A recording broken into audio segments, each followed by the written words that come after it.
பிதாசுதன் பரிசுத்தாவின் பெயராலே ஆமேன். அஞ்சாதீர்கள், கவலைப்படாதீர்கள், எப்பொழுது மகிழ்ச்சியாயிருங்கள்.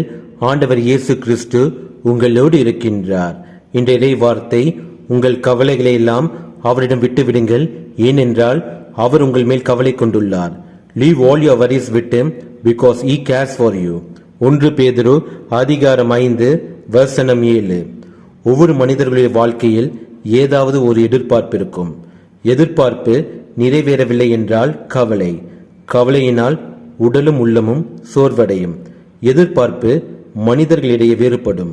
ஒரு சில பேருக்கு தங்கள் பிள்ளைகளுக்கு நல்ல திருமணம் நடைபெற வேண்டும் என்ற எதிர்பார்ப்பு இருக்கும்.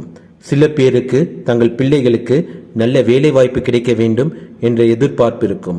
ஒரு சில பேருக்கு குடும்பத்தில் பிரிந்த திருமண உறவுகள் சேர வேண்டும் என்ற எதிர்பார்ப்பு இருக்கும்.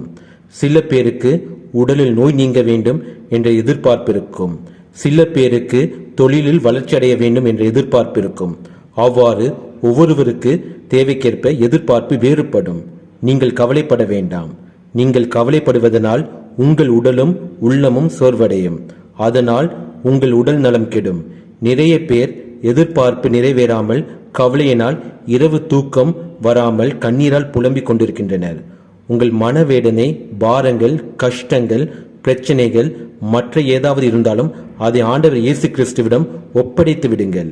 நீங்கள் அதை நினைத்து கவலை கொள்ளாதீர்கள். ஏனென்றால் அவர் உங்கள் மேல் கவலை கொண்டுள்ளார். அவர் உங்கள் கவலையெல்லாம் மகிழ்ச்சியாய் மாற்றுவார்.